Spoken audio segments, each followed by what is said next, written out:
Okay, we're going to go ahead and start the meeting. It is now 7:11. We're going to go ahead and start the meeting for Monday, February 6th. Roll call, please, Madam Clerk. Alderman Kirkwood. Present. Alderman Newsome. Alderman Turner. Present. Alderman Rivera. Present. Alderman Florian. Present. Alderman Hayes. Present. Alderman Bolton. Alderman Seeger. Present. Alderman Mosio. Here.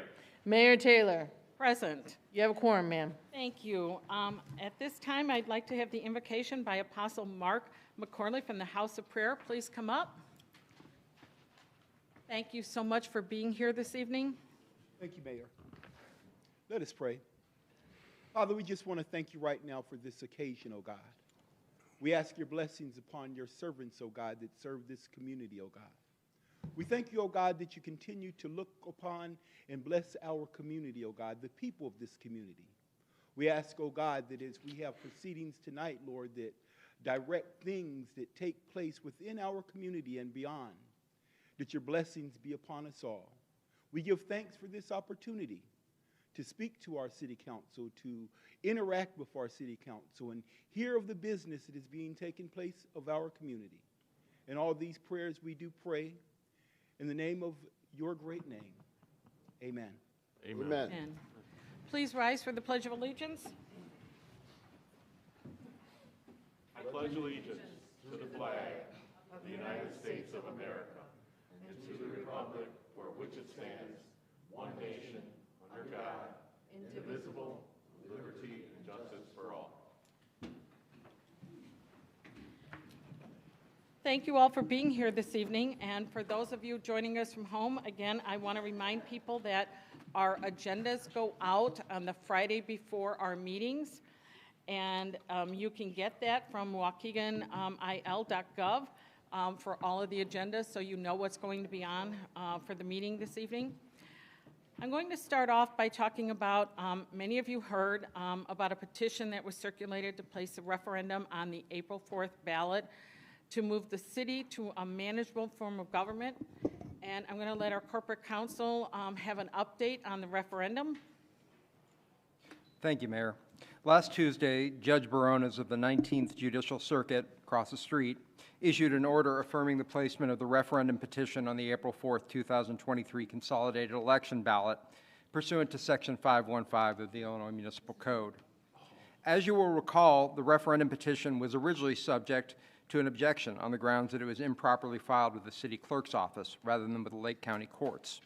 While this objection was eventually dropped, the supporters of the referendum nevertheless decided to pursue the judicial filing path in parallel to ensure they had complied with all possible requirements of state law.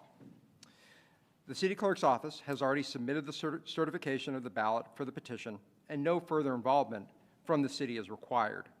The referendum will appear on the April 4th, 2023 ballot and will be a binding referendum, meaning that, if approved, it will change the form of government from a mayor-council form of government, which is what we currently have right now here in the city, to a managerial form of government, which is sometimes referred to as a council-manager form of government because the city council doesn't go away.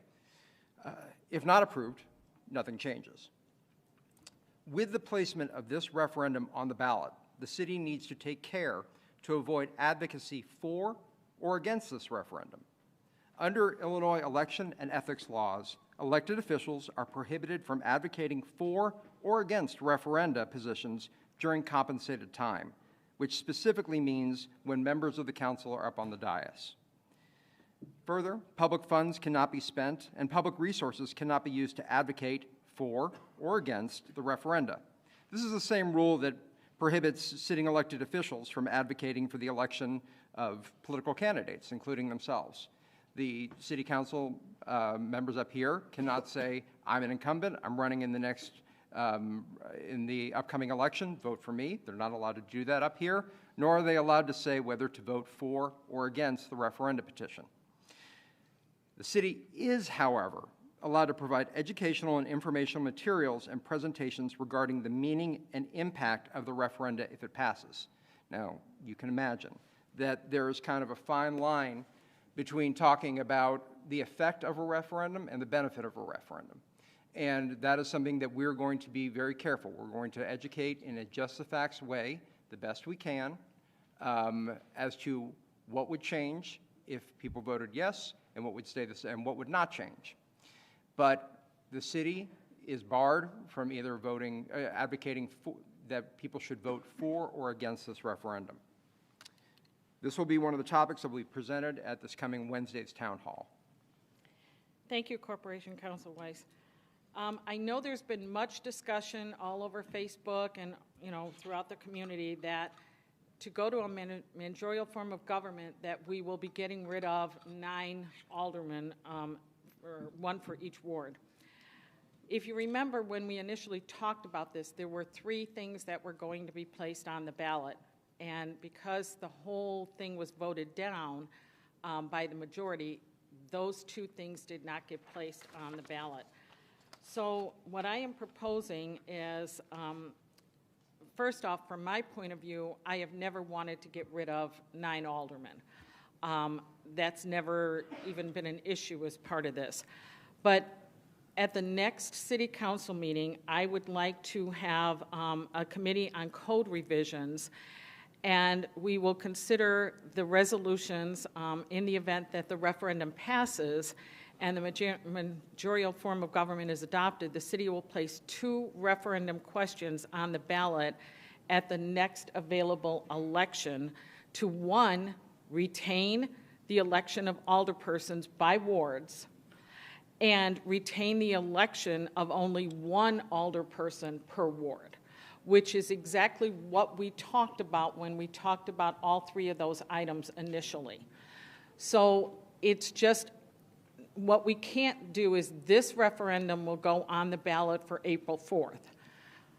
Why we are considering this through the code revisions at the next meeting is because you can't put something on the ballot for another referendum until they're at least a year before the election. So the next election would be in March. So in March, we can put one on for 12 months away, correct? Well, it's the rule is, I believe it's 92 days beforehand, but it also has to be an election at which everyone in the city votes. Right. And so we're doing some research as to whether the next election where everybody votes, whether that can be the November 2024 election, which would be the national presidential election, or whether it would have to then wait till the 2025 mayoral election. But the idea is that there would be a direction from the council that if the referendum passes, if the referendum doesn't pass, then nothing happens. If the referendum passes, then there would be a direction to put these following 2 questions to retain the city's government in its current form on the next available ballot. Mayor, I would suggest bypassing the committee and just bringing it here, because it'll be the same discussion twice. Yep. At the end of the day, the 9 of us make the decision. Don't put it in the committee, because that's just a recommendation. That's just going to be a waste of time. We can just bash it out up here on the council. I'm fine with that. But I definitely want these considered, because this was never the intent to break up 9 aldermen and 1 alderman per ward.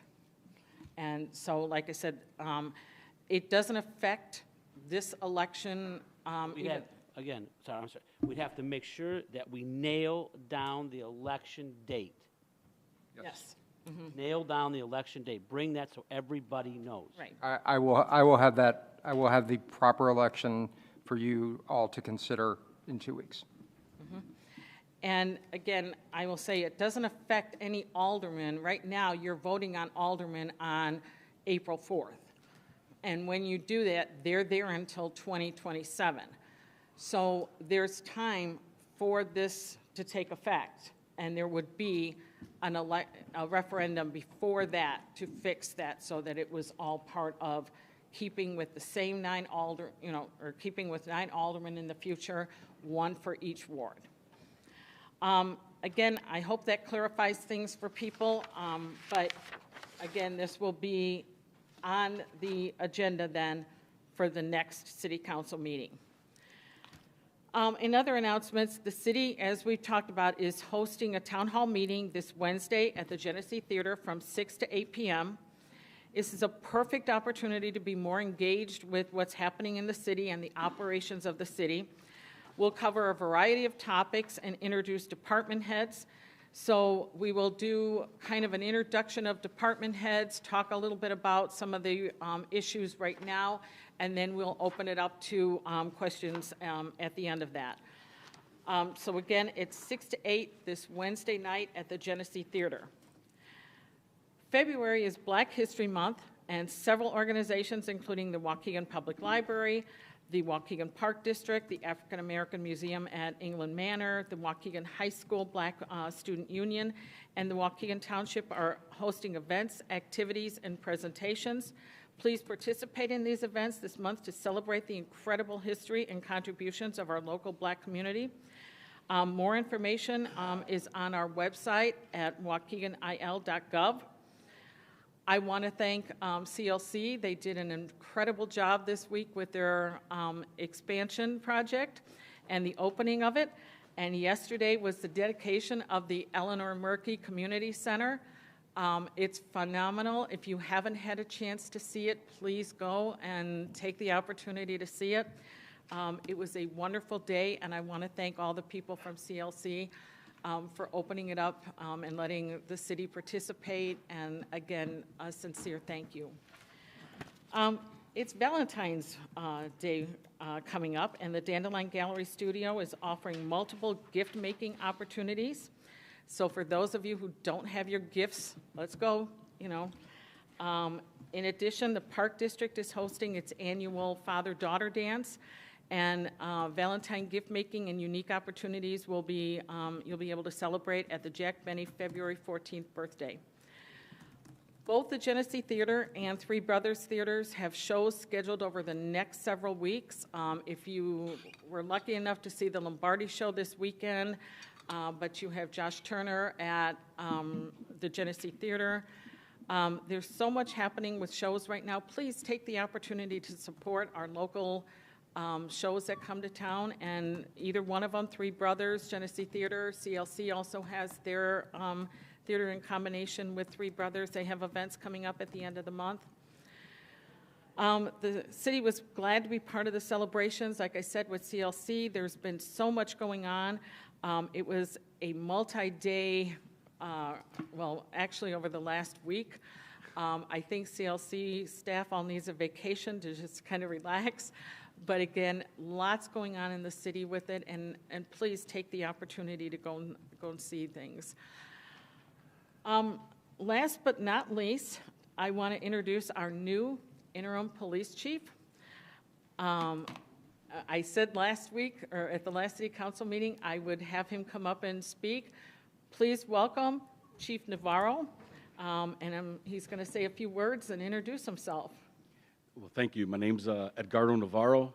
I've been with the department for about just over 24 years. First of all, ma'am, I want to thank you for giving me this appointment. I am passionate about Waukegan, and I'm committed to this community. Retired Chief Zupak is a mentor of mine. He's sitting in the back there.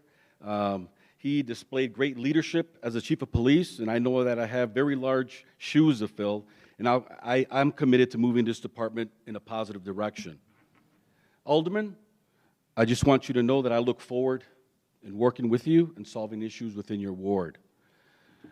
But I truly know who I work for, and that is for the citizens of Waukegan. And believe me, I can reassure you that I have that understanding. I'm very clear of it. I'm committed to working with local organizations, leaders, just ordinary citizens to maintain a safer living conditions for all of us. Being compassionate is within the police department's motto, and I want you to feel that our officers are approachable when you need them. I want to work with the people of Waukegan towards improvements that are important to you. I'm committed to the best practices when it comes to training, policies, and procedures, conforming not only to state standards, but also national standards. I will emphasize a culture of excellence and de-escalation techniques and continuing training. I'm proud not only to represent the police department, but I'm also a member of this community. So I want to thank you today for your time, and I look forward to working with everyone. Thank you.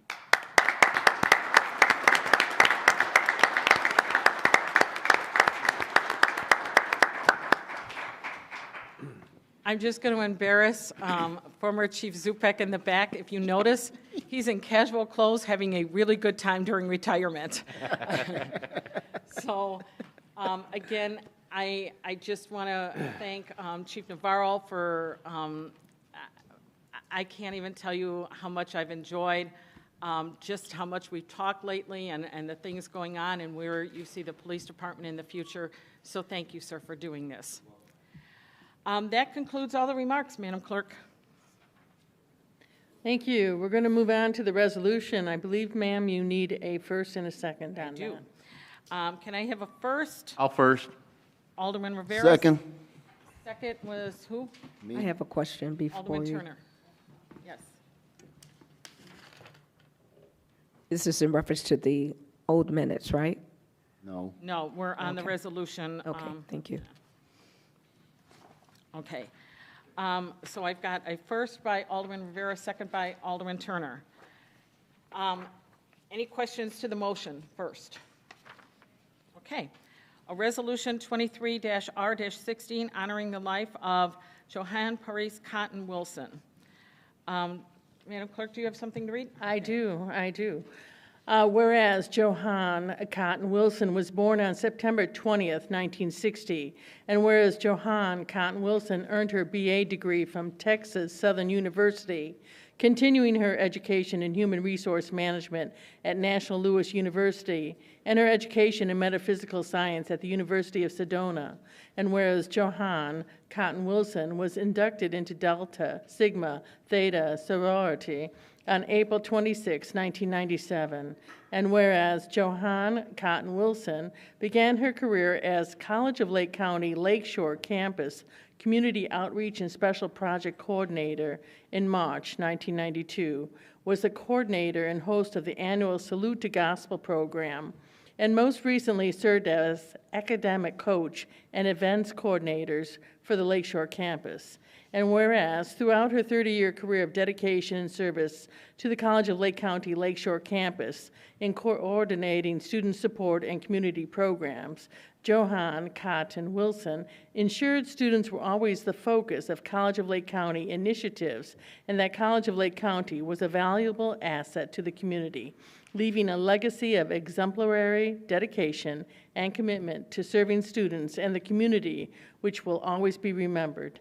And whereas Johann Cotton Wilson continued her commitment to communities around the country through her advocacy in the National Alliance of Faith and Justice, including as Illinois State Coordinator for its National Pen or Pencil program, the National Association of Blacks in Criminal Justice, Lake County Coordinator of the Corporation for National and Community Service, as a board member of Trinity Universal Center and KOCO Women and Youth Empowerment Foundation, and as a member of Trinity United Church of Christ.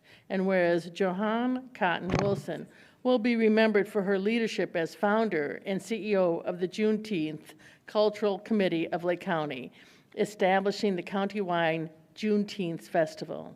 And now therefore be it resolved that Mayor Taylor and members of the City Council of Waukegan, Illinois, do hereby honor the life of Johann Cotton Wilson for her service to our community.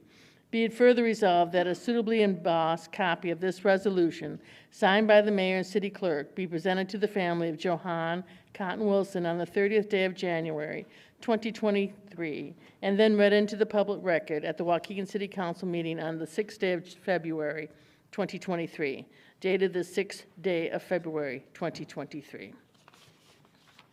Thank you, Madam Clerk. Item B, proclamation for February is Black History Month in Waukegan. Would you like to read the proclamation, Madam Clerk? Yes, ma'am, I would. February is Black History Month in Waukegan. Whereas in 1915, Dr. Carter Goodwin Woodson, noted historian and son of former slaves, founded the Association for the Study of Negro Life and History. In 1926, dedicated the second week of February as Negro History Week to increase public awareness of the important role African Americans have played in shaping American history, with that week chosen to coincide with the birthdays of Frederick Douglass and Abraham Lincoln. And whereas the United States officially recognized Black History Week in 1976 as part of the U.S. bicentennial, expanding it to Black History Month, and whereas Waukegan is a microcosm of America, a melting pot of cultures and ethnicities, and during Black History Month, we celebrate the many achievements and contributions made by African Americans to our economic, cultural, spiritual, and political development.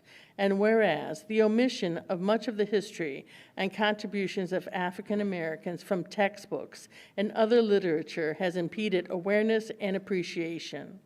And whereas the observance of Black History Month calls our attention to the continued need to battle racism and build a society that lives up to its democratic ideals. And whereas the contributions of African Americans have been vital to the growth and development of Waukegan, Lake County, Illinois, and the United States. And whereas the City of Waukegan is deeply committed to equity and inclusion and continues to work toward being a community in which all citizens are respected and recognized for their history, contributions, and potential. And whereas our city is better because of the diversity of our population. Now, therefore, be it resolved that Mayor Ann B. Taylor and the members of the City Council do hereby proclaim February as Black History Month in Waukegan to recognize the history and ongoing efforts and continuing contributions of the Black African American communities within our city, and encourage all citizens to eliminate prejudice wherever it exists to celebrate while embracing our great diversity. Adopted the 6th day of February, 2023. Thank you, Madam Clerk. We are going to have a presentation by 211, but before we do that, we have a proclamation, and I'm going to have you come up and accept the proclamation. Madam Clerk, would you read it, and then I will have them come up. Certainly. Proclamation, February 11th, 2023 is 211 Day in Waukegan. Whereas the critical service 211 Lake County, which was launched by United Way of Lake County on September 24th, 2019, is open and available for everyone in Waukegan and across Lake County. And whereas 211 is a free, confidential, easy-to-remember, one-stop helpline connecting people to a wide range of essential services, reducing non-emergency calls to 911. And whereas 211 enables the people of Lake County to get connected to help 24 hours a day, every day of the year, by phone, text, and online, regardless of the language they speak or where they live. And whereas 211 expert navigators are trained specialists who will listen, identify underlying problems, and guide people to available resources. And whereas 211 has made nearly 200,000 connections to help from every zip code in Lake County, with Waukegan representing more than 30% of all calls and texts.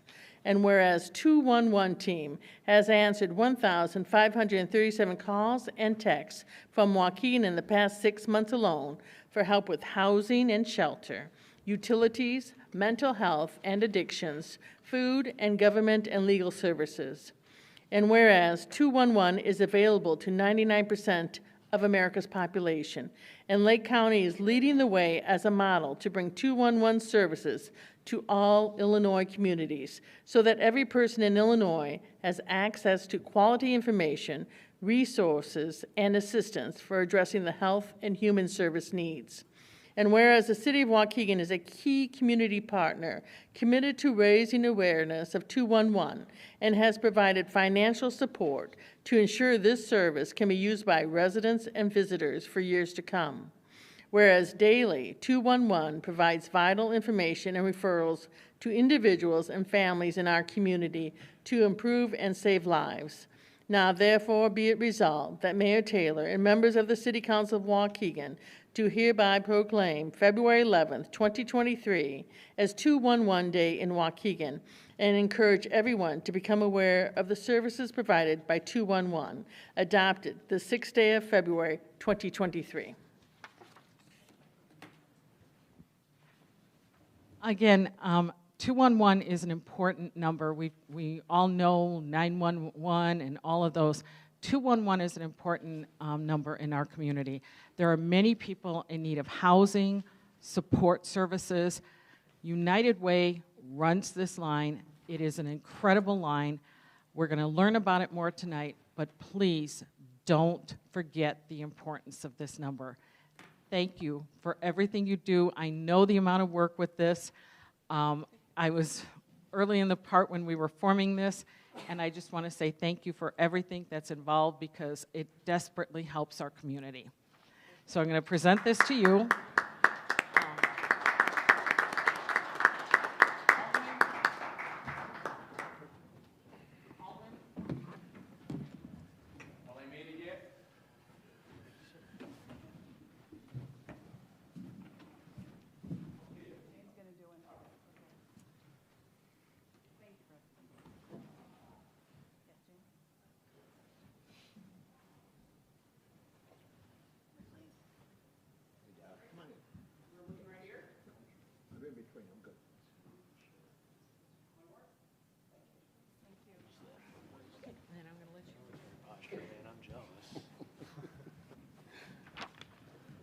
It's one of the things you never forget, Tom. Hey, Dr. Schwab.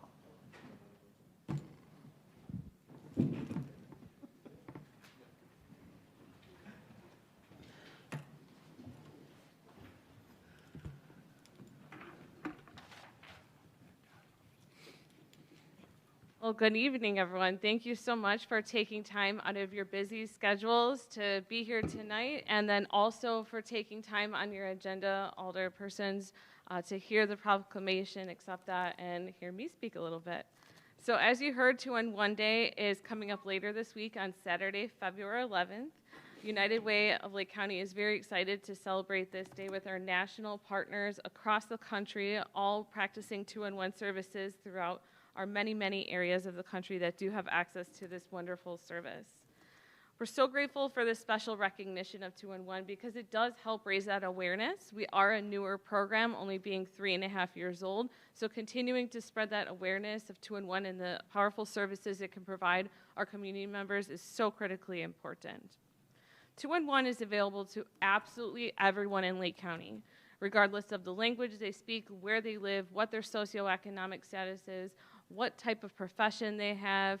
It doesn't matter. Absolutely everyone is able to access this important service. As I mentioned, we launched about 3.5 years ago, and since then we've made 200,000 connections to help and services to every single zip code in the county.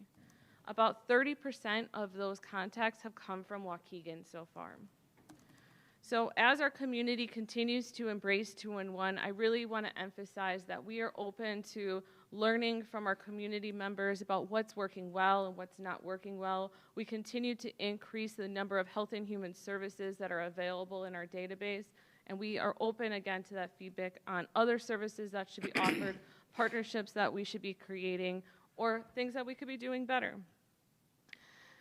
As a reminder, anyone can contact 211 in their moment of need to speak with a real person in their preferred language. We have English, Spanish, and interpreters, and they're going to connect you to expert caring help to guide you through that moment in time. 211 specialists take the time to listen, to understand what's going on, and then to guide to local available community resources and information on how to access them. Our sincere thank you again to Mayor Taylor and all the alderpersons for all of your support. Without that, these calls and texts to 211 would go unanswered. We're proud to deliver a best-in-class 211 solution with call, text, and again, multilingual capabilities to help improve and save lives. Lake County is a leader in implementing 211. You can be proud that we're leading the way to model 211 services here in Illinois. Just recently in November, our colleagues in DuPage County launched 211, and just last month in Chicago and Cook County, they also gained access to 211 services. We're so excited for all of these communities that are continuing to expand. With those recent additions, 99% of the United States is now covered with 211. Illinois, of course, is that little bit of a gap that we at United Way are trying to help the rest of the state close. Again, a huge thank you for your partnership and for helping us celebrate 211 Day 2023. I can't believe we're moving on to our 4th 211 Day here. And thank you for that recognition and helping us spread this awareness. 3 simple numbers, 211, you can get access to a range of information on health and human services available locally. So please give us a call or a text. Thank you. Thank you very much.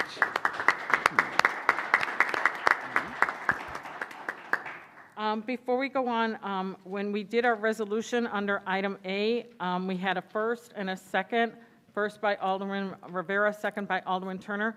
We didn't actually take the vote on it. So can we do a roll call, please? Alderman Kirkwood. Alderman Turner. Aye. Alderman Rivera. Aye. Alderman Florian. Aye. Alderman Hayes. Aye. Alderman Bolton. Aye. Alderman Seeger. Aye. Alderman Mozio. Motion passed, ma'am. Thank you, Madam Clerk. On to audience time.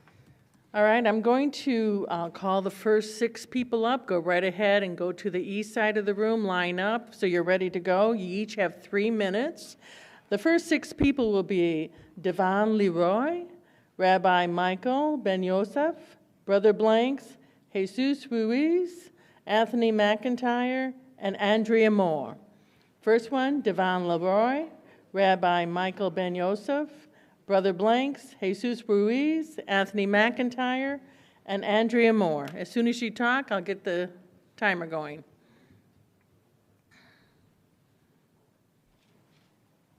Hi, good evening. Thank you. My name is Devon Leroy. I wanted to read this article that I saw in the paper on January 26th. 1 second while it's loading up.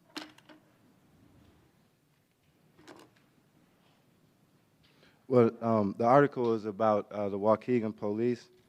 It's not loading up right now, so I'll just go forward without it. But the title was that Waukegan man kills himself as he runs from police, authorities say.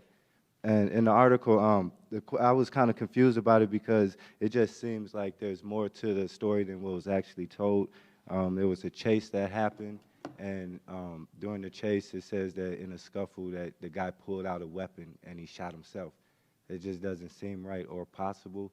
And I know part of your campaign that you championed on was transparency. So I think that in this time, it would be good that if there's any type of body cameras or dash cams that he'd come out, especially during the Tyree Nichols, what's going on with that. And to not do so, I think, would be disingenuous to your campaign and what you're trying to do for the city. So that's basically all that I have to say tonight, and thank you for your time. Thank you, sir. Rabbi Ben Yosef, Rabbi Michael Ben Yosef. Greetings to the mayor, members of the city council, citizens of Waukegan. My name is Rabbi Michael Ben Yosef, human rights activist, Chicago activist in Chicago. I'm here once again speaking before this council on behalf of the family of Marcellus Danette. Since the last time I was here to address this council, much has happened.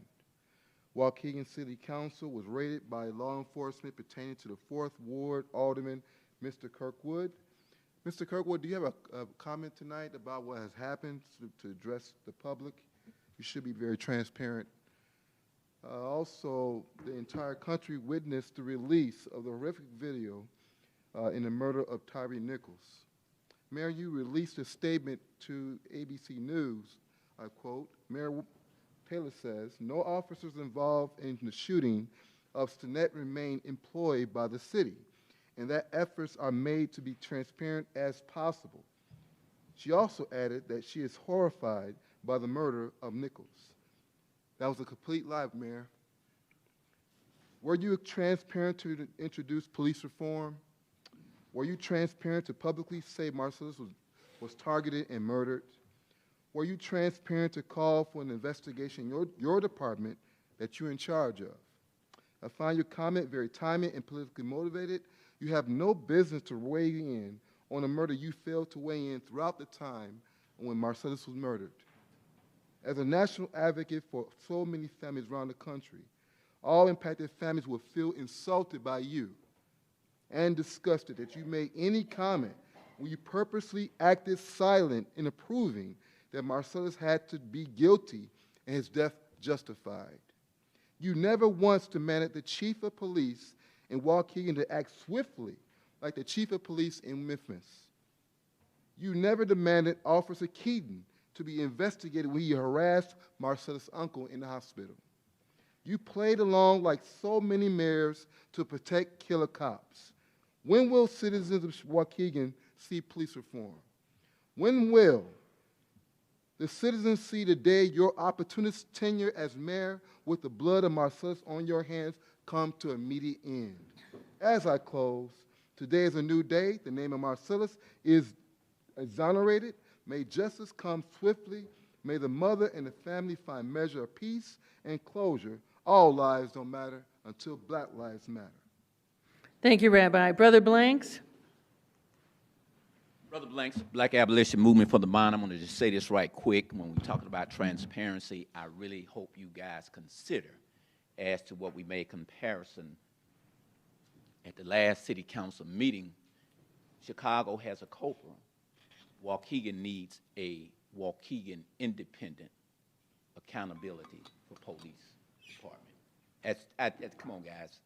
That's really, okay? I think you will get a lot more mileage out of having a independent police accountability service. Really, okay? Take that into consideration. But I rise today in this month of Black History that is set aside for Black History, not Black History Month, in recognition of my good friend, the late Mr. Arthur Brumfield. I'm asking the city to please consider a resolution for this man. Mr. Brumfield, what he contributed to this city as not just a math teacher, but as a mathematician, and as one who was in the Black Panther Party, slick, and a whole lot of, and Black Abolition Movement for the Mind, I might add. But here's a man who is definitely worthy, if there was anyone worthy of a resolution for the efforts that he have made and the fights that he have fought in this city. Take Mr. Brumfield into consideration.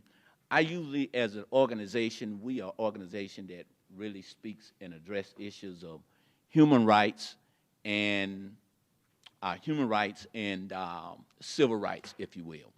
Usually if it don't rise to the level of civil rights, where we're dealing with excessive force or we're dealing with police brutality or housing issues of that nature, I don't really step to the mic to discuss money issues here. I think there's enough people to deal with the money issues, so we try to address the human issues. But I would like to thank my good friend, Mr. Brumfield. He taught us that we look at things in pluses and minuses. I haven't really raised my voice here when it comes to the city management.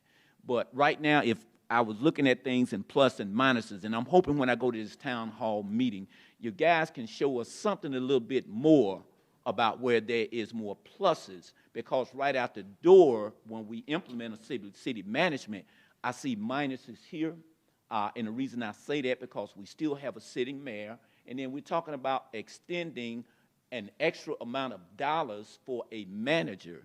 So I'm going to be intent. I'm not really for or against, but I am for pluses when it comes to the people's dollars here. And let's make the dollars make sense for the community, because it's coming out of their tax dollars. Thank you. Thank you. Thank you, Brother Blanks. Mr. Jesus Ruiz. Good evening, Madam Mayor, Honorable City Council, our Treasurer, and City Clerk. I'm here just to thank the City of Waukegan for the wonderful support they offer the College of Lake County during our celebration week with the Eleanor Murky Community Center dedication and our grand opening of our new student center, from allowing us to use the parking lot B for our over parking during that day, to being keynote speakers for our guest, Eleanor Murky, and during the grand opening. You guys have done a great job supporting CLC. We truly appreciate you, and we thank you. To the citizens of Waukegan, I want to thank you as well. You made a great showing during the grand opening. You did not disappoint us. On a cold, snowy day, We had not seen such a great crowd at Lakeshore for a very long time. I truly appreciate our community. I truly want to thank the citizens of Waukegan and Lake County and the City Council for showing up and supporting College of Lake County. We hope you continue to see us as a great asset for our community, and we look forward to our enduring partnerships. Thank you so much. Thank you, Dean Ruiz. Mr. Anthony McIntyre. Good evening, Council. Transparency seems to be the word of the day, and I wanted to address it just as well. So this past week, I was informed that am I not speaking loud enough? Okay. This past week, I was informed that the individual officer that was involved or around the situation with the gentleman who allegedly shot himself, committed suicide. I'm troubled, and I think I'm troubled because when you take into account that we just now had a press conference downstairs, and in that press conference, there was a very clear message that we were trying to send. Everybody was speaking about the Memphis situation, and with that Memphis situation, those officers were immediately terminated. Okay, that was great. And we had comments that was reported in the media from, I think, the mayor and the chief of staff speaking about how powerful and important transparency is. That's a very important point. While at that very moment that this was going on, the information was already known that the officer that was involved in this situation did not have his body cam on. Right? The officer did not have his body cam on. I don't know why. I don't know if he turned it off purposely. But that's a very important point because I don't see that information is being spread to the public. And if we can't pick and choose when it is that we are going to be transparent, it has to be consistently across the board. I'm not one to typically come and stand in front of this microphone. It needs to be something that I feel passionately about. Because of the work that the Ant Mound Foundation does, we're always trying to establish better relationships with law enforcement because it's important that the people I deal with, they don't have a lot of trust for law enforcement. And every time you get an opportunity to clean that up, I think it should be taken. So right now, I'm pressing for the body cam footage, if there is body cam footage, which I'm told that there isn't, but transparency be put on the table and let everybody come out. The name of the officer and all the details surrounding it needs to be made public. The same way that we echo when these other situations take place around the country, we need to put our money where our mouths are, for example. One last thing I want to say, I really have never really been into the whole isolating Black history as if it should be designated for 1 month. I don't really understand the concept. For me, Black history is American history.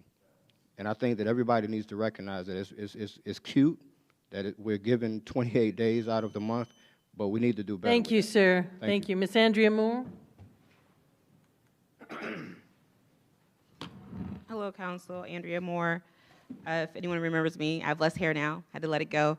I was evicted throughout the process of the Barwell rehabilitation for advocating for resident rights that are still actually absent and continue to be prosecuted, if you will. So if a resident steps up or tries to voice that they know better and they want the management or owners to do better, they are either evicted, they are threatened, or just simply lied to.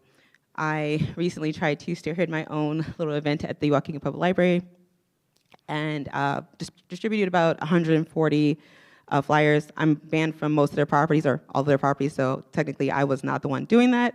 But you'd be surprised what happens when someone comes and knocks on someone else's door, and just shows compassion. Treats someone like a human. I'm going to continue to do that. My next trial date for my arrest when I was last on the Armory property is on, I think, February 23rd. State's Attorney's Office hasn't actually, produced discovery that's reasonable, so I don't think much will come from it, but hopefully I can address some of the cohesion that's opposed to the people. So I have addressed, alderman, mayor, chief of staff, chief of police, commanders, officers, just personally as a person, right? They are going to establish that they want to hear from us. They want us to speak up. They want us to be engaged. They want us to give feedback. So far, in my own efforts to do that, I'm speaking a language that just they don't comprehend and or they don't appreciate. But I am starting to realize that what I'm doing is so imperative and important that I'm going to encourage whomever wants to join. I'm open. The CDBG funds or whatnot, when it comes to community development, the people who are a part of the community are being developed and or invested in. The infrastructures aren't important when, especially for like right now, Barwell rehabilitation has bullet holes in it. It's roach infested.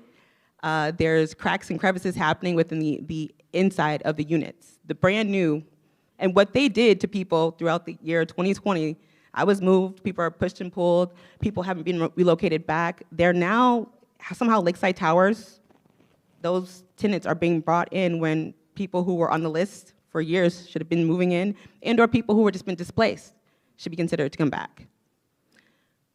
A lot of things will be unsettling in life when someone's basic human right to like decent, safe, and sanitary housing goes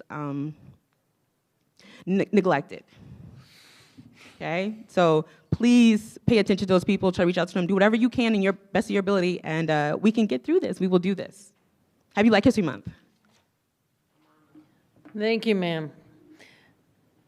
The next six, Rayon Edwards, Jose Medrano, Maribel Lupian, Nicole Hernandez, Clyde McLemore, and Margaret Carrasco. Rayon Edwards, Jose Medrano, Maribel Lupian, Nicole Hernandez, Clyde McLemore, and Margaret Carrasco. We're ready when you are, sir. Good evening, Council, Mayor.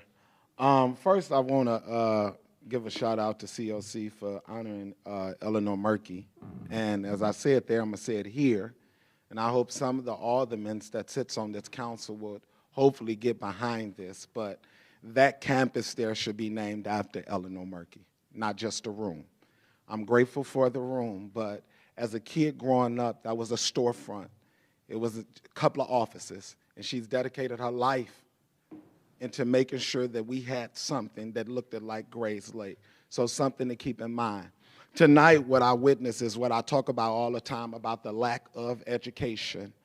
I watch people come in here and talk to the council meeting and tell y'all guys certain things, and you guys don't know how to investigate because you guys don't go out and talk to nobody for real. Like, I having been from an area for 44 years and not even knowing who the alderman is, and for that alderman to go back and forth with me and tell me that they are known is baffling to me, to say the least. When we talk about transparency, transparency would be easy if you guys educated us, right? You don't do that. Now we're learning that this officer turned off his camera. So he shouldn't be on administrative leave. He shouldn't be being paid right now, because if he didn't do anything, he broke policy. We know that. It took days for Lake County, McHenry County Scanner to put it out there. And I'm starting to notice that you have a shooting, and we know about the shooting, and 3-4 days later is when the media then want to post about it.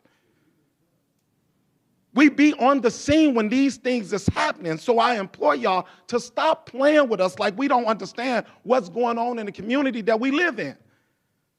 And I'm going to talk about the city manager because I think a lot of y'all knew that if it wasn't voted on, that it got on the ballot, that it was going to demolish them 9 wards. Y'all knew that.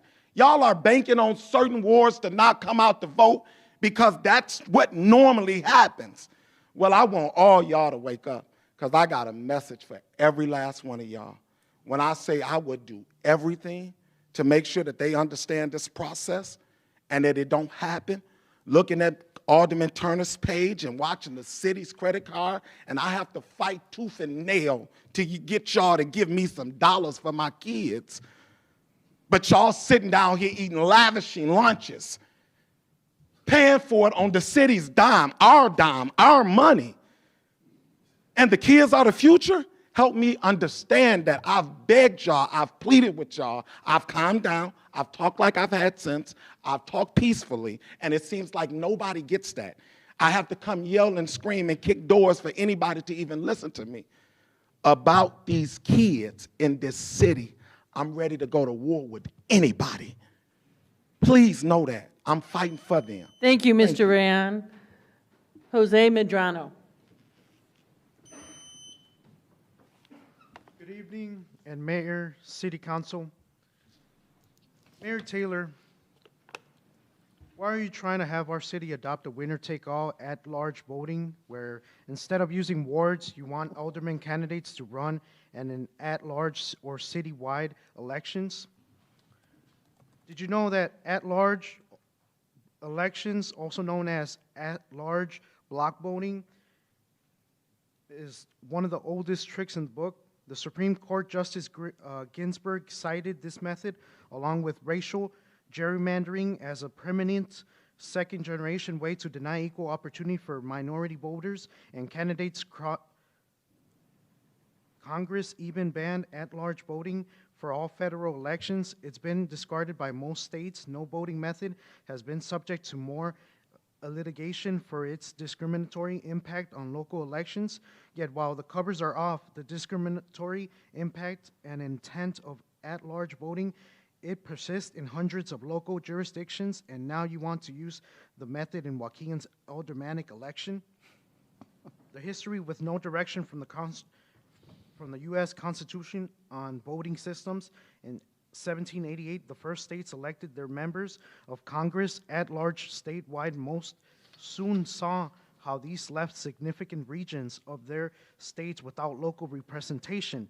So they started using regional-based districts. By 1842, Congress banned the voting method, a ban that was canceled several times and then reinstated until the passage of 1965 Voting Rights Act, when Congress made the ban permanent. Most states by law or in practice eliminate the use of at-large elections. By at-large voting is still held in firm grip on local elections. Mayor, this is about the voter turnout. No, if it were just a voter turnout, the federal government may not have banned at-large voting from federal elections. States would not have been rejected, and the courts would not have been declared hundreds of local at-large systems illegal. First, the majority voting block starts with a large advantage of ineligible voters and their votes alone, and determine the 9 winners. For example, Waukegan School Board and Waukegan Park District elections. Second, minority voters hoping to elect 1 or 2 candidates still have 9 votes beyond their top choices. They'll often end up voting for the majority block candidates to use more of their allotted votes, pushing up the total votes cast for the majority candidates over time, and results in lower voter turnout.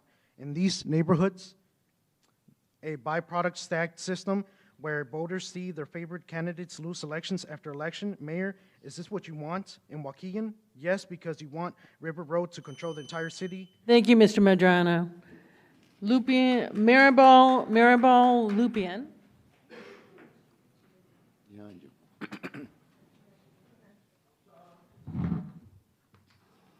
Mayor and City Council, my name is Maribel.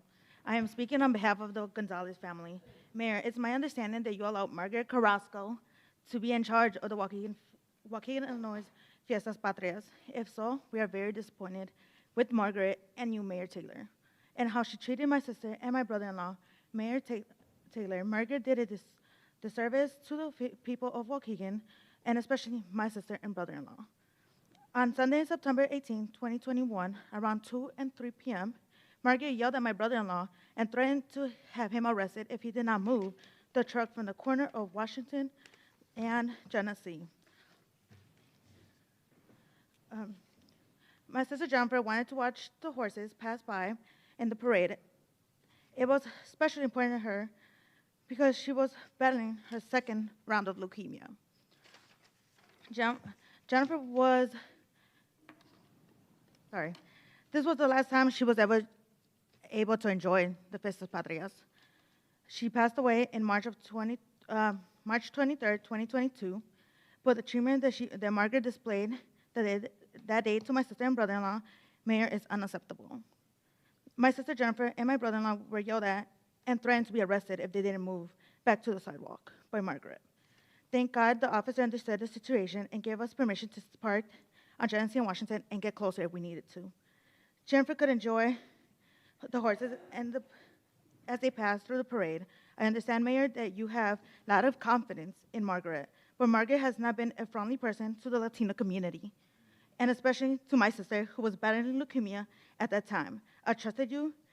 I trust that you will reevaluate who you put in charge of events to represent our city in the future. I know you might ask why I waited so late to complain. Honestly, I wasn't ready to address this issue because it was just so sensitive to deal with. But it's now a good time for me and my family to address this issue as a city council. Again, Mayor, I trust that you will address this issue with the trusted advisor, Margaret Carrasco. Thank you. Thank you. Nicole Hernandez.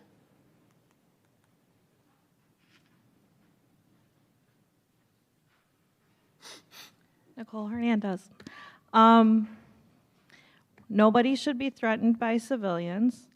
Nobody should be threatened by the school district.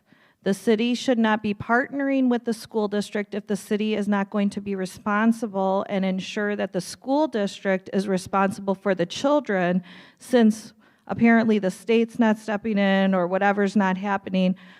You guys have a partnership, so if you're not going to hold them responsible and hold them accountable for their actions, then you shouldn't be partnering with them. That's just my opinion. Regarding the shooting, transparency, transparency, transparency. We can say it till we're blue in the face. It's ridiculous. I already told you guys earlier, the school district has unqualified staff operating as social workers, unqualified staff giving counseling services to children. They seem to not even understand what clinical counselors and clinical psychologists and clinical social workers are supposed to have. There needs to be an audit. So you guys, I mean, with the partnership, you can at least demand that they audit themselves, and we can find out, you know, who is supposed to be talking to these kids. Regarding the shooting in Zion last week, Waukegan Public School District sent out a text message because we had a game there. Then instead of offering the mental health services to all of the students, what they did was they pulled the basketball boys out and then asked them 10 at a time, "Are you guys okay? Okay, have a good day." Trauma and PTSD doesn't always happen instantaneously, okay? It could happen 3 months from now, it can happen 6 months from now, it can happen 10 years from now. And further, if there's no clinical psychologist on staff, who thought that they could even talk to these children that were involved in a severe trauma situation? And who is going to hold them responsible? Regarding the referendum, no, no, no, no, no. We don't want a dictatorship. We're fine with you and being in charge and having a dispersal of our neighborhood here.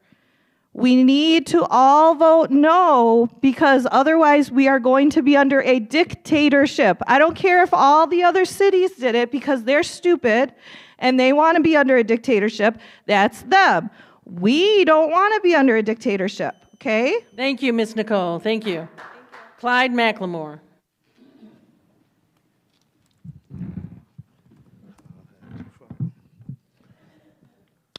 I rise today once again to call out the lying ways of this mayor. A couple of weeks ago, there was an officer-related shooting in broad daylight near Grand and Green Bay. Apparently, officers was called to the scene that a person was attempting to cash a bad check and driving a stolen car. According to the first statement the city provided to the News Sun, the suspect flew on foot, and while officers chased him, the suspect shot and killed himself. The article also said the officer went to the hospital for observation and now on paid administration leave, and that the Illinois State Police is investigating the situation. The next day, the late McHenry Scanner said there was a scuffle that took place with the officer. To this date, the mayor has not released the name of the victim or the officer. What I discovered is that the reason the mayor covered up is that at the time of the fatal shooting, the Waukegan police officer did not turn on his body camera. Mayor, you have known about this for a couple of weeks, but you had it hidden from the community. I dare you to politicize the Memphis police matter by saying you are transparent and honest, when you knew at the time of our press conference that you was hiding this information. We have the Salinas case pending in the state's attorney's office, where our former mayor fired him within 72 hours for turning off his body cam. At least our former mayor was honest with the public and took immediate action. How come you haven't fired this officer? How come you haven't provided his name? How come we don't know the name of the victim? It is because Salinas is Latino and the officer is white? Is it because you think Black Lives Matter don't care about the death of a white man? Well, you're wrong. The community demands that the officer who violated police policy be fired immediately, and you apologize for your dishonesty and discrimination. You have been complete disgrace to this city. You are a liar, dishonest, racist, and just stuck-up bad person. Between this horrible lie and your lies and plot for your citywide elections, we can no longer trust you. And if you have any morals, you will resign immediately. Thank you. Margaret Carrasco.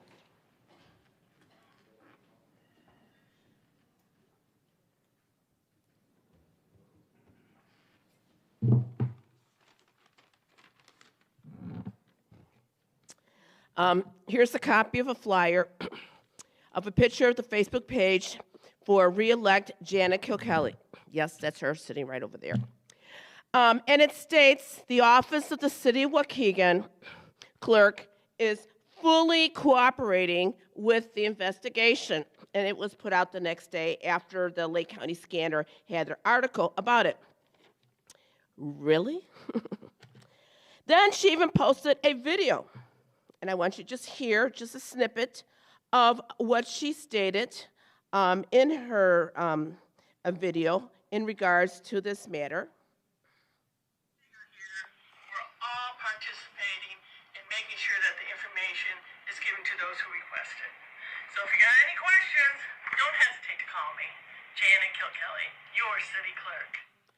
Well, thank you very much for the invitation, Janet, because I do have some questions. Number one, why did you feel impelled even to do this video? Okay, a guilty conscience? I mean, I don't know, okay? Why did you even have those files in your office? Janet, did you ever instruct another person to cover up any security cameras in your office? And the last question, we want to know, what exactly did Janet say when she looked up and saw 7 state and special investigators standing in front of her in her office, taking everything from her desk? Well, let me guess. I just imagine a Calgon commercial, I think it was, where it says, "Take me away." I'll be submitting a FOIA request because taxpayers want to know. Thank you. Thank you, Miss Margaret. Lovely. All right. That's the end of the audience time. Okay, moving on to consent agenda. Was there a question, Alderman Bolton, you had about minutes before we, on this first one? I'll Under just consent agenda? ask it at the, make comments at the Alderman time. Thank you. Okay. Can I have a motion for the consent agenda, items A through E? I'll motion. Alderman Rivera, who was second? Second, Alderman Kirkwood.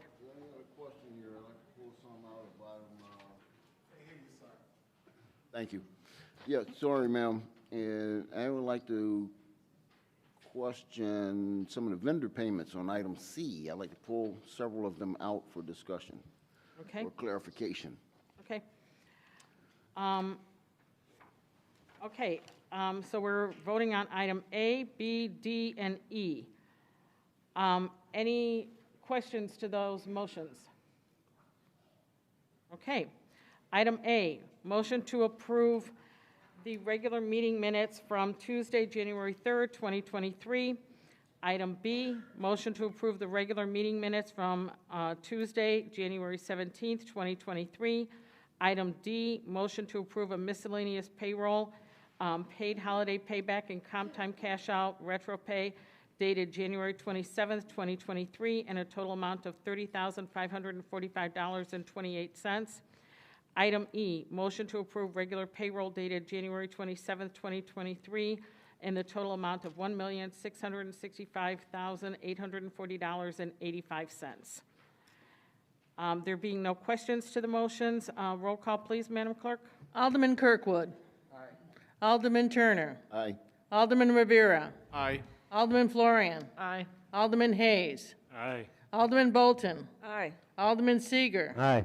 Alderman Mozio. Aye. Motion pass. Thank you, Madam Clerk. Item C, Alderman Turner. Yes, ma'am. There's several checks that I would like to get clarification on. I'll read the check numbers, excuse me, and then and what they were, the entity they were written to, and then how much. Okay. So the first one is check number 498655. It was for Waukegan to College in the amount of $500. The second check is 498656. Again, to Waukegan to College for $1,000.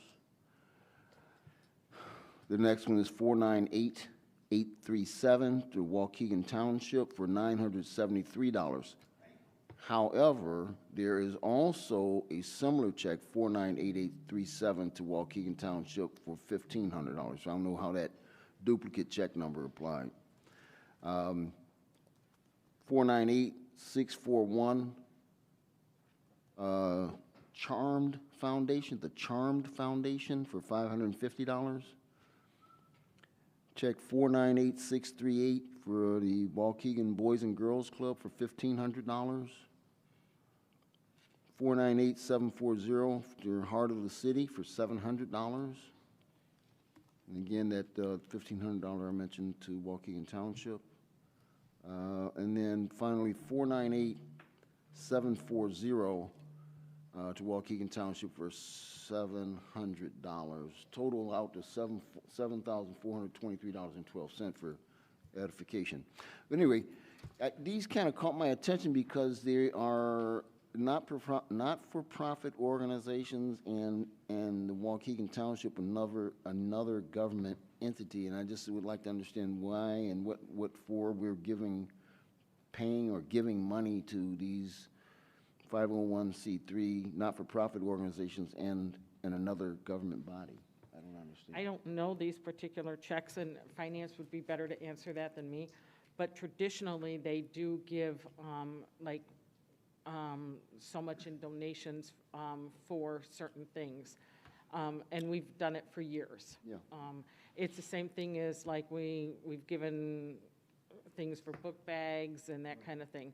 So I don't know those particular things. The check numbers offhand don't mean anything, but finance could answer that. Okay. But that has been traditionally, we budget so much per year for that, Right. and that's generally what it is. Now, if the alderman would like to change that and not do any donations, they can do that. Okay. And that's one of the things I talked about last meeting is we don't collect taxes from the citizenry in order to be Waukegan Benevolent Association. And I don't think it's appropriate that we give monies to not-for-profit and charity organizations, especially at this level. I mean, I think we all do. I give to charity. Not only do I give to charity, but I give to people, right? And I don't think it's appropriate use of our taxpayer dollars. So I would like an explanation from the finance department what these monies were given for. But I want to encourage everyone to start looking at these bill runs and paying attention, especially some of these big items, this big money, $500, $1,000, $1,500. We got to start checking. We can't just assume that everything being spent is being spent appropriately, and we need to question it. So I'd like to pull these out. I don't want to approve them on this floor. I'd like them to be held over specifically for another vote after we have Jerry from the finance department. Is that okay, Stu? Can we do that? Alderman Turner, do you have those? I didn't write all those down. Do you have them written out? Yeah. Okay. Yeah, So, and submit those to the finance so they can do that. All right, I'll put it in the email. I'll copy the well, the appropriate thing to do would be to propose an amended motion to approve the vendor payment list with the exception of, and if you can read out those check numbers again. Okay. And then the city council will vote on that amendment, and then we can go forward with voting on the amended motion. Okay. So I'd like to make a motion to amend this agenda item, excuse me, for approval with the exception of not to include the following check numbers: 498-655, 498-656, 498-837, 498-641, 498-638, 498-740. Again, 498-837. That's a duplicate. I don't know why, but it's duplicate. And then finally, 498-740. And that's a duplicate. What was the last number? 498-740. So you had two duplicates in there, Madam Clerk. 498-740 is a duplicate. It's listed twice. And 498-837 also listed twice. But if we can pull those out. And so what those are basically sponsorships, is what they are. So, but yeah, do we have a total on that so we can take it off the total is $7,423.12. So there is a motion to amend the motion that was on the agenda. Yes, but I need I'll make have an amount on it, though? What's the total amount that we're approving? Whatever the amount is minus that number. Okay, what was the number again? All right, so the total of the bills that the checks we're gonna take out are $7,423.12. 2312? Yeah, $7,423.12. And if I can get the... Okay, can somebody give me a total on it? Let's see, what's the minus? Hold on, I'll tell you. $7,423.12. So the total bill run, if I can get it, so the grand total on our bill run was $2,806,697.61. All right, so, and then subtract the 7,000 plus from that, and you'll have your total. So it's $2,805,188.58, is that correct? Take your word for it. Okay. Yeah, Is that right?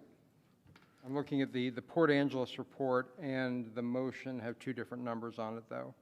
Is someone here from finance? Oh, that's because of the manual check run. Okay, the I know. manual If you check add the run. manual check run into that, I've asked this question. So the total number, when you add in the manual check run, the total number minus the checks that Alderman Turner has asked to be excluded is $2,805,188.58. Damn. Okay. So it's a motion to amend the vendor payments dated February 6, 2020. That should be February 6, 2023 for starters. Yep. In a total amount of $2,805,188.58. Can I have a second to that motion? Because Alderman Turner's the first. A second? Alderman Kirkwood. Roll call, please, Madam Clerk.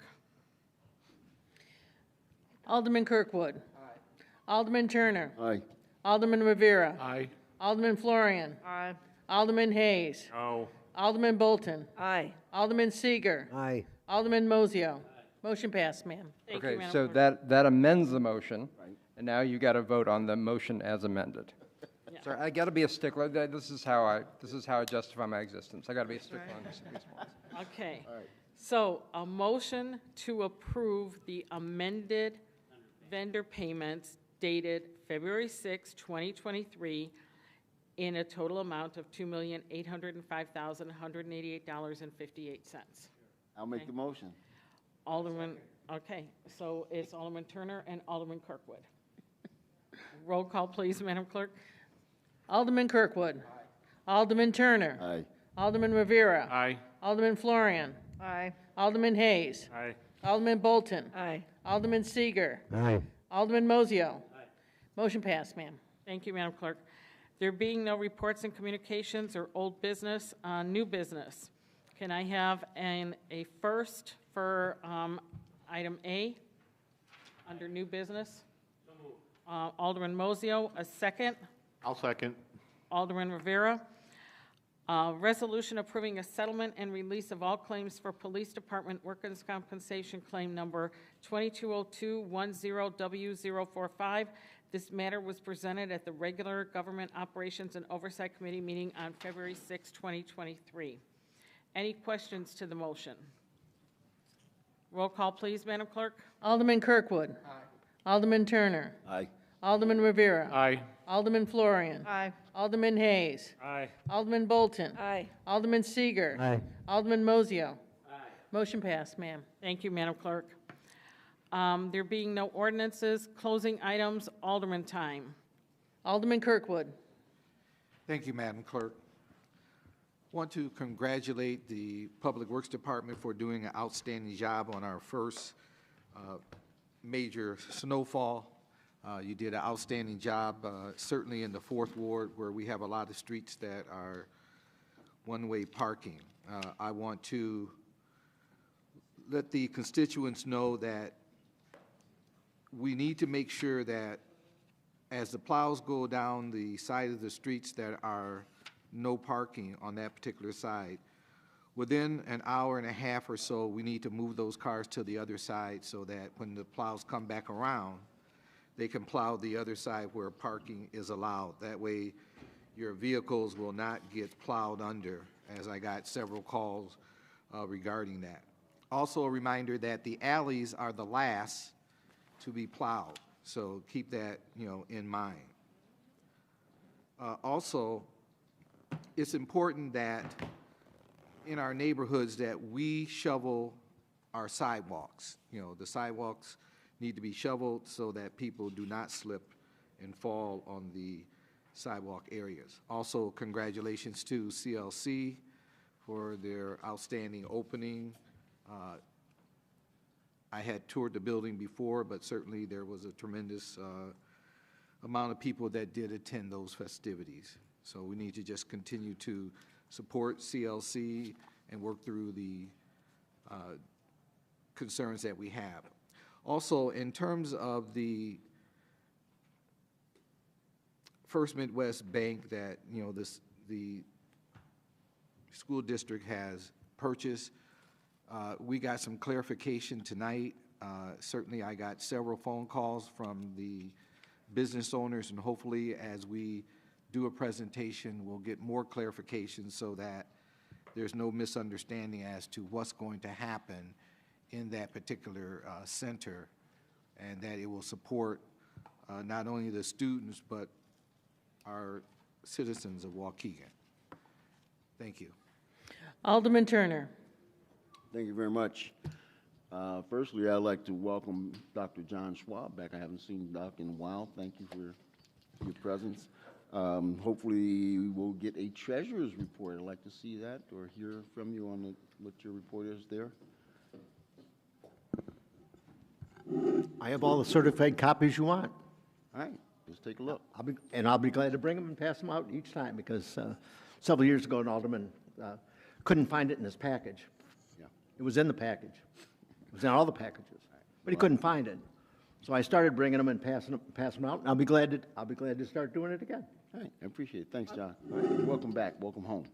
Thank you. All right.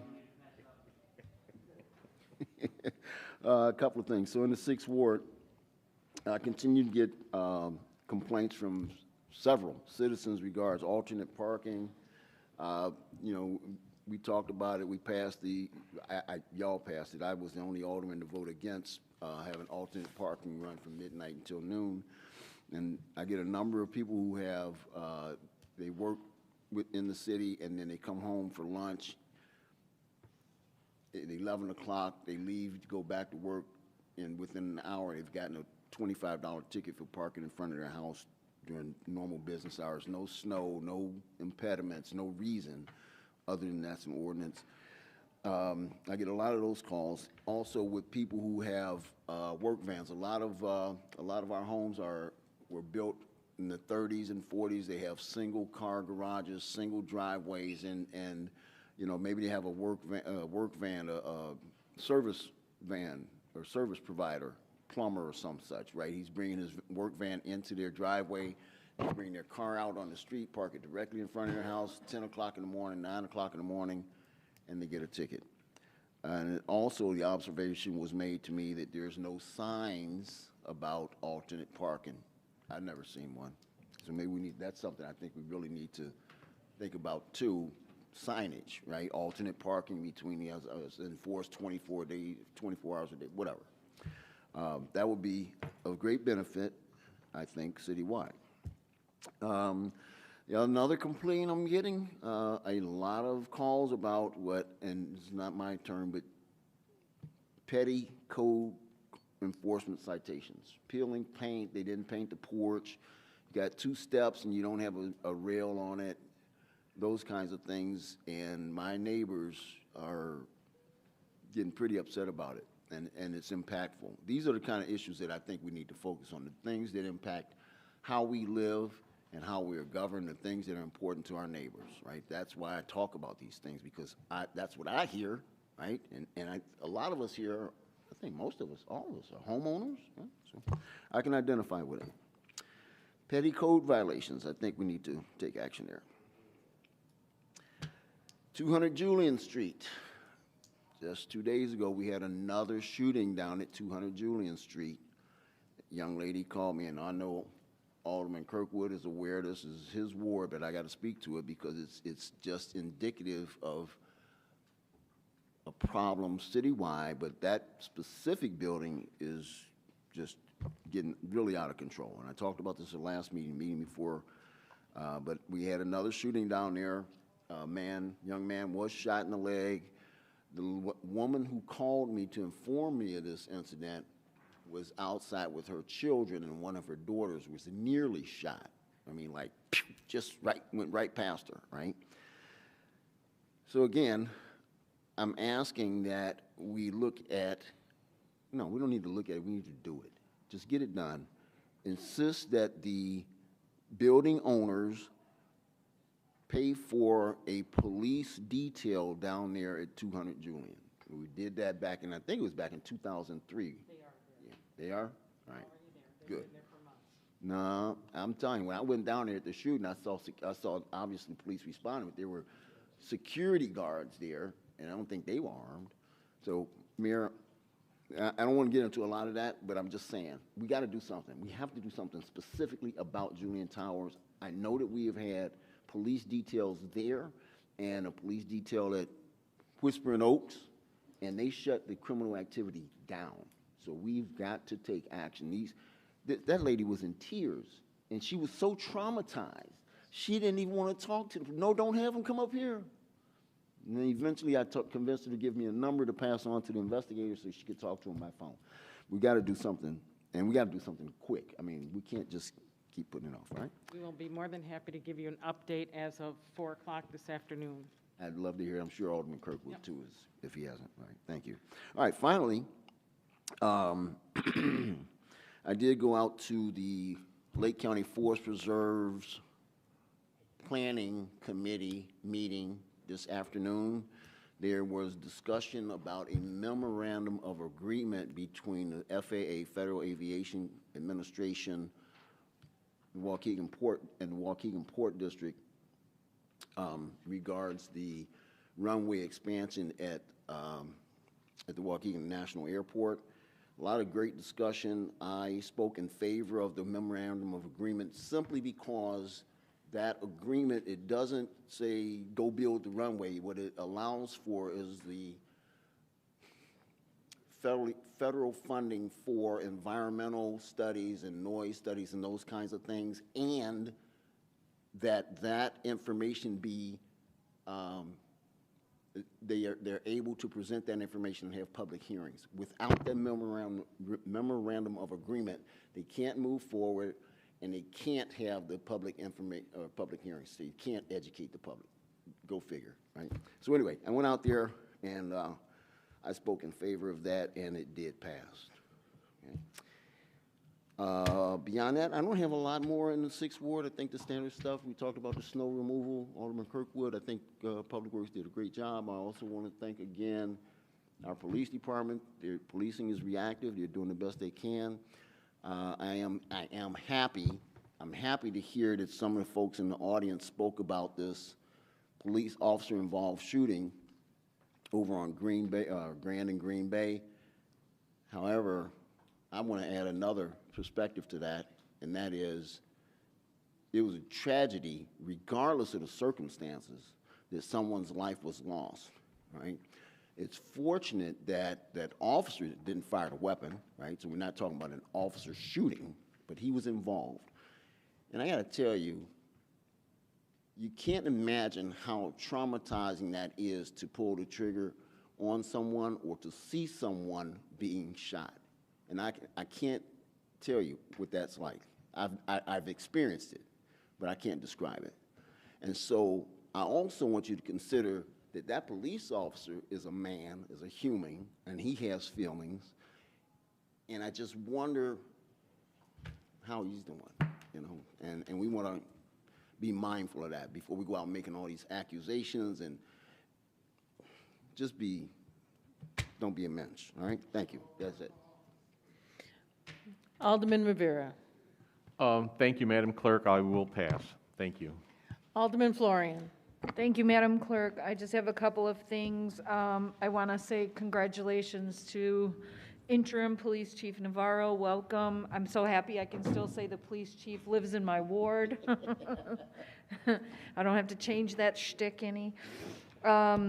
I've only heard great things about him from everyone I've talked to, so I'm sorry to tell you, but I have high expectations, so I hope you live up to them.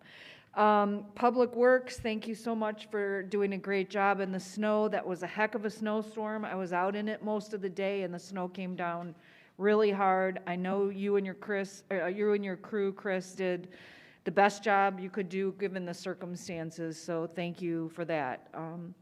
And then lastly, I just want to reiterate the message about the town hall. I'm really disappointed we didn't get this message out sooner. A week's notice I thought was not the greatest, circumstances for this announcement, but it is what it is. Hopefully this is just one of many to come, and I hope the community is getting the message out as much as possible so we can educate the community on what's going on. So I hope to see everybody there on Wednesday at 6 p.m. at the Genesee. Thank you. Alderman Hayes. I'll pass my time. Thank you. Alderman Bolton. Yes, I want to thank you. I really enjoyed the ceremony and celebration at the College of Lake County and honoring of Eleanor Murky that really played an instrument. She played a big part in my life. And I want to thank you all, the audience, in making in reference, sharing your thoughts in reference to change of government. It was good to hear some of those comments. And like it was been mentioned, make sure you're there on this Wednesday at 6 p.m. at the Genesee Theater. And Mayor, this is the question I had.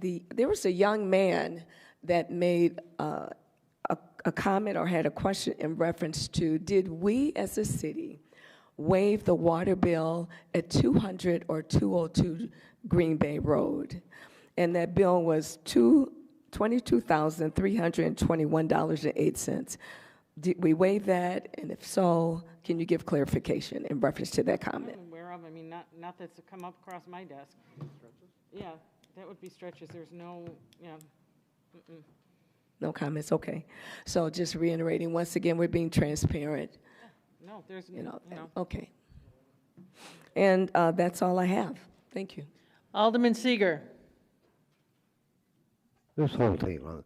I want to thank each and every one of you for being here tonight. Wednesday night, come on down to Genesee. It's very important.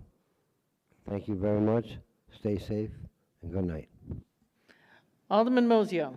Yeah, I'm going to make a shout out. I don't know if people are aware, but to give confidence, we did something right.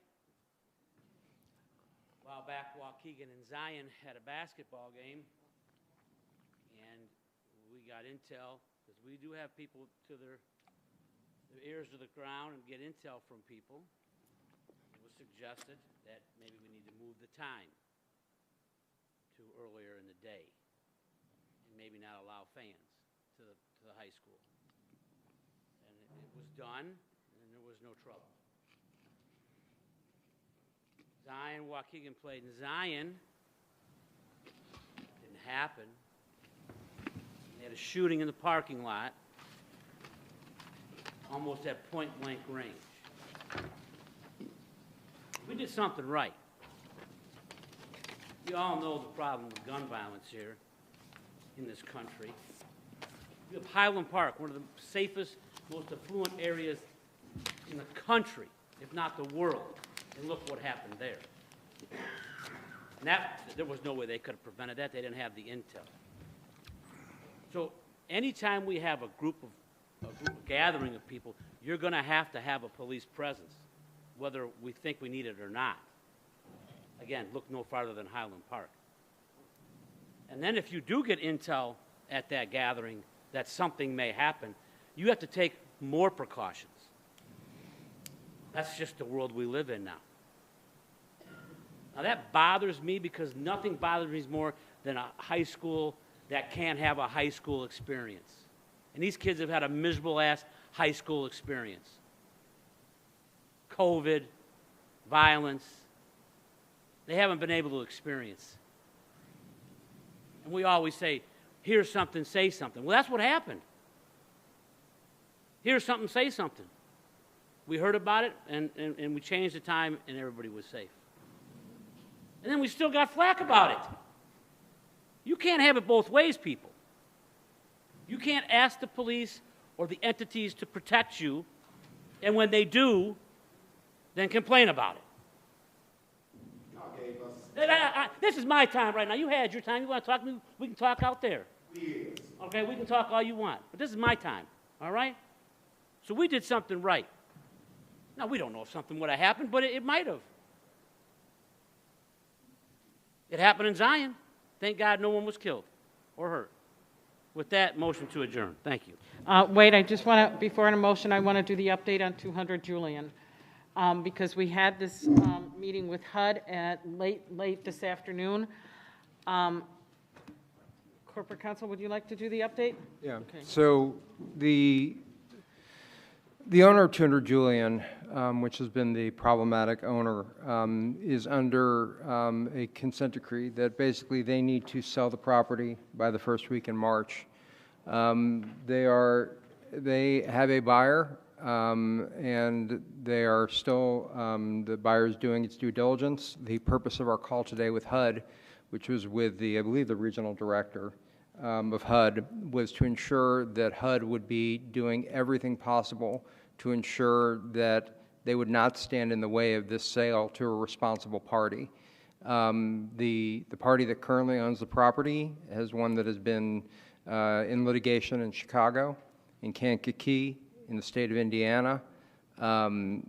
They are the building, the residents in the city of Waukegan is going to be better off when that building is no longer owned by them. A real estate transaction of this size, which is approximately about $12 million, takes a few weeks to complete. They have to do due diligence. They have to get financing. The HUD is watching this. They're very well aware of this. And we expect that we will have an update for you in the first week of March with positive developments. So I'll just add to that, that HUD has been working with us for quite some time. This is not an easy endeavor.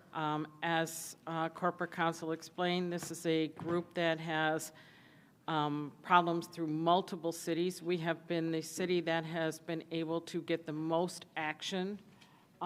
So other communities are watching how this is developed for us because we have actually made far more progress than other communities.